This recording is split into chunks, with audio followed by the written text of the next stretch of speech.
What's this? A letter for me. Welcome to another episode of Remember the Great Sports Through the Mail Thursdays. Today I'm going to share with you 3 recent returns that I got back in the mail, profile each of the individuals that signed autographs for me, and tell you a little bit about their playing careers. So we're going to jump right into this first one, which is postmarked from Oklahoma.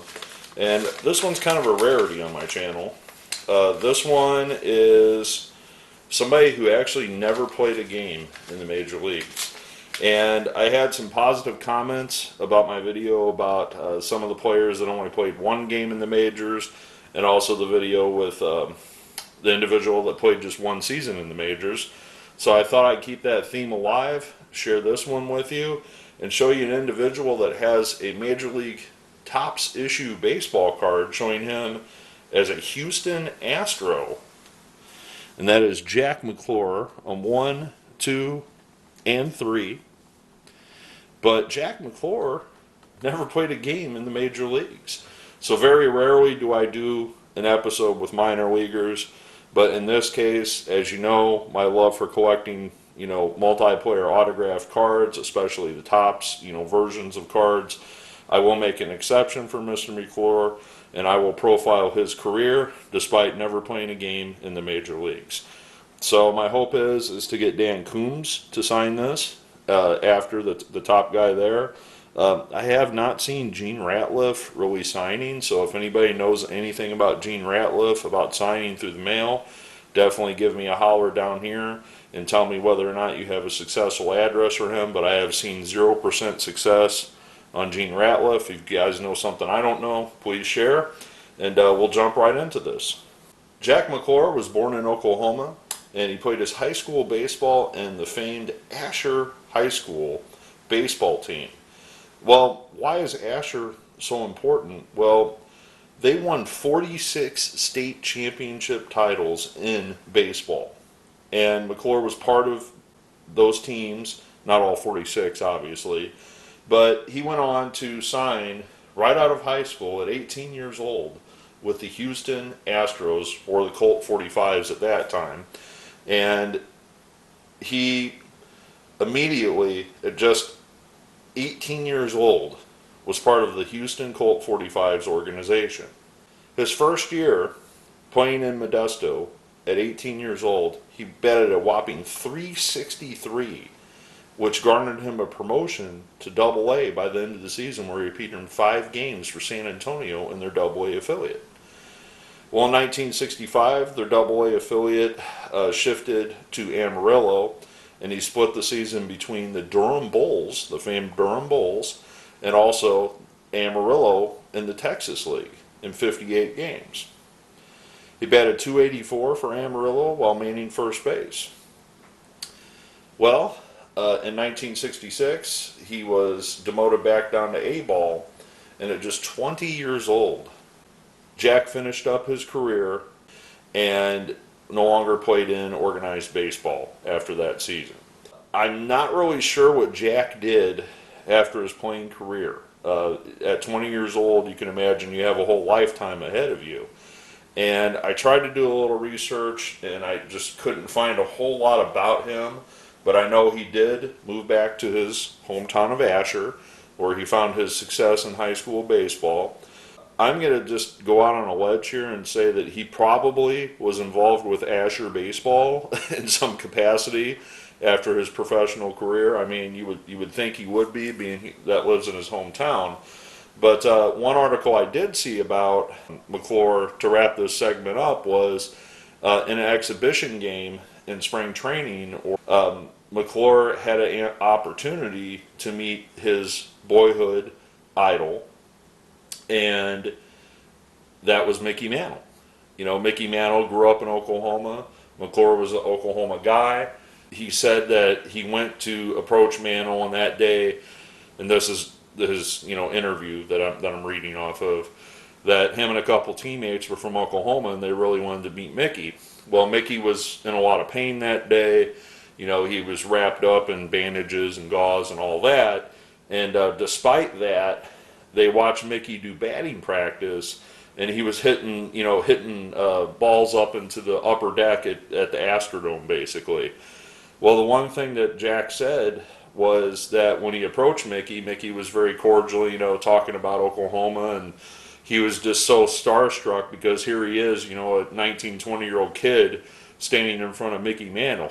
And he said the one thing that stood out between me and Mickey was we spoke the same. That they had that Oklahoman dialect or whatever, and he said that's my fondest memory besides Mickey hitting moonshots up into the upper deck at the Astrodome, but me and him had the same dialect or the same we spoke the same language, so to speak. So kind of a really neat thing. Unfortunately, this article also talks about how McClure had an injury that forced him to retire, at the young age of 20 from the game that he loved.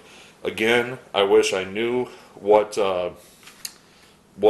he did after that, but I did receive a nice note from his spouse, his wife, I'm assuming, and it said, "My husband has been ill," so, basically apologizing about the signatures, which, to me, those look pretty good to me, but it was really nice of his wife to write this little letter to me. I appreciate every autograph that I get. In this case, this guy never even played in the major leagues, but he has 1965 Topps Rookie Stars card with these other two individuals. So, thank you, Mr. McClure. I am very grateful for you signing my cards, despite your, recent illness. I hope you have a chance to see this video, and we'll move on to the next person. Alright, so this next one is postmarked from Pennsylvania. And this is a return from former Red Sox pitcher Bob Heffner on 4 of 4, 2 of the same and 2 more of the same cards there. And Bob Heffner had a okay career in baseball, so he was a relief pitcher, but let me tell you about his career and we'll go from there. Bob Heffner, the older brother of Hugh Heffner, who founded Playboy. Oh, just kidding. That's not true. There's no fact behind that. I was just seeing if you guys were paying attention. As far as I know, Hugh Heffner and Bob Heffner are not related, but I could be wrong. Bob grew up in Allentown, Pennsylvania, where he attended high school in Allentown, Pennsylvania. On June 12, 1957, he signed with the Boston Red Sox as an amateur free agent out of high school in Allentown. And if you guys know Allentown, that's the basis of a Billy Joel song. So, if you're old school like myself, you know the song Allentown by Billy Joel. At 18 years old, Bob was assigned to the Red Sox Class D affiliate in 1957, where he posted a 6-3 record and a 3.81 ERA in the New York Penn League. The following year, in 1958, he repeated the same, but he improved his record to 7-2 that year and lowered his ERA to 3.31 in 10 games and 8 starts in the Red Sox New York Penn League D-League affiliate. Well, the cool thing is in 1959, well, it's not cool that he started the year again in that same league, but when he got promoted from the D-League in 1959, it just so happened that the Eastern League affiliate of the Boston Red Sox were in his hometown of Allentown, Pennsylvania. So at 20 years old, Bob appeared in 9 games for Allentown in 1959, posting a 3-0 record with a 1.66 ERA. Well, the Red Sox decided to keep him there in 1960 and converted him mainly to a starter that year in his hometown of Allentown, and he posted a 16-9 win-loss record with a 3.23 ERA in 26 starts that year in 1960. Well, in 1961, he would again be in A-ball. This time he would start in Johnstown of the Eastern League after they left Allentown, so that would have been a 3rd year in a row in his hometown if the team wouldn't have switched affiliates. But by the end of that season, he was 22 years old, and he was promoted to their AAA affiliate in the PCL in Seattle. That's a heck of a haul being called up to the majors from Seattle to Boston. Talk about coast to coast. Well, in 1961, he posted a 3-4 record and 12 starts for Seattle.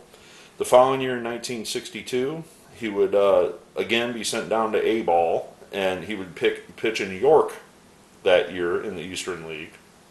However, in 1963, he would again find himself in Seattle, their AAA affiliate, and he would start in 11 games that year, but he would get a call up to the major leagues during that 1963 season, where he would appear in 20 games, starting 19 for the Red Sox at Fenway Park, posting a 4-9 record. Well, the following year, in 1964, he made the club with Boston, and he posted a 7-9 record, appearing in 55 games as they transitioned him to the bullpen. However, he did start 10 games that year. The following year, in 1965, he did struggle a little bit, only appearing in 27 games, which was down from his 55 the previous year. And they actually wound up sending him back to Toronto, which was now their AAA affiliate, where he posted a 2-4 record. Well, after that 1965 season, the Cleveland Indians selected Bob as their Rule 5 draft pick from the Red Sox. He would spend only 5 games in 1966 with Cleveland before they sold him to the New York Mets after the 1966 season completed, where he finished out the year in their AAA affiliate. Well, despite the Mets purchasing him, the Mets decided to trade him before the 1967 season began. Bob would spend the entire 1967 season appearing in 19 games, starting 14 of them, posting a 7-6 record and a 3.53 ERA for the California Angels AAA affiliate, and not get a call up in 1967. Well, the following year, he had some injury issues. However, he did get his call by the California Angels, appearing in just 7 games for the Angels and also some games in AAA before injuries basically put him on the shelf, appearing in his last game on May 20th, 1968. Over his 5-year career in the major leagues, Bob's record was 11 wins and 21 losses, a 4.51 ERA, and 6 saves. Overall, he appeared in 114 games during his major league career, which 31 of those was as a starter. So after he was out of baseball, I'm not really sure what he wound up doing after that. Obviously he moved back to Pennsylvania and retired from baseball, and probably had a second career because he was still, in his 20s when he retired from baseball. So I would assume he had a second career and was very successful at that as well. And I want to thank him very much for signing these cards for me and adding those to my vintage card collection. All right, so this final one is postmarked from California and is also from the 1960s era. And this is a return from former outfielder Frank Johnson on 1, 2, 3, and 4. And I only had those 3 in that one. Otherwise, I would have mixed it up a little bit, but these are the only 4 in my entire collection. So let me tell you about Frank Johnson and his career in baseball. Frank Johnson was born in Texas, where he also attended high school in Texas. He signed as a minor league free agent with the San Francisco Giants before the 1961 season. After signing with the Giants, the 18-year-old found himself in the D-League Appalachian affiliate of the San Francisco Giants, where he appeared in 55 games and posted a .314 batting average his first season playing professional baseball. The following year, he was moved up to Decatur of the Midwest League, where he again posted a .328 batting average for that affiliate. The next year, he was moved up to Double-A, so this is 1963, and was in Double-A. He appeared in 114 games, posting a .251 batting average. In 1964, he would repeat his time in Double-A, appearing in 140 games and posting a .292 batting average. Well, the following year, after 1964, he moved up to AAA, where he appeared in 114 games in their AAA affiliate, but his batting average dipped down below 200. In 1966, he put it back together, though, and he started the year in AAA, for the Phoenix Giants at the time, and he posted a .308 batting average, cracking 15 home runs, while primarily playing the outfield for their AAA affiliate. After posting those big numbers in 1966 in AAA, the Giants rewarded him with a September call-up, and he made his debut with the San Francisco Giants in 1966. Well, with those Giants in September, he would appear in 15 games that year for the Giants, posting a .219 batting average. Well, when 1967 rolled around, he again would be in AAA primarily, however, would get a little time, appearing in 8 games at the majors that year. 1968, however, he made the Giants out of spring training, and he became a part-time player basically for the Giants that year, where he appeared in 67 games in 1968 for the Giants. Well, in 1969, the Giants decided to send him back down to AAA. He appeared in just 7 games for the Giants in San Francisco, and in AAA he posted a .255 batting average that year in 1969. Well, 1970 was more of the same. However, he spent more time in the majors in 1970, appearing in 67 games. He primarily was an outfielder. However, he did fill in at third base and first base. Kind of the ultimate utility player, I guess you would say. A guy that can play the infield and play the outfield. In 1971, he'd play a similar role at 28, splitting time between Phoenix and San Francisco. He would appear in just 32 games for the Giants that year, and after the 71 season completed, the Giants decided to let him go out of his contract. Well, he decided to sign with the Japanese professional baseball team in 1972 and played in 101 games for Lotte, where he posted a .232 batting average and hit 13 home runs. Well, after his one season he would come back to the United States and he would sign with the San Diego Padres. Well, in 1973, he was 30 years old, and he had just spent that season in Japan, and the San Diego Padres sent him to their AAA affiliate, which at that time was in Hawaii. So, talk about a world traveler. This guy spent the previous year in Japan, then he came back to the United States, and he played in Hawaii for 77 games. Well, he didn't last long with the Padres in Hawaii after those 77 games, because he actually wound up splitting the season in 1973 between the Giants and the Padres. So this is his second stint back with the Giants.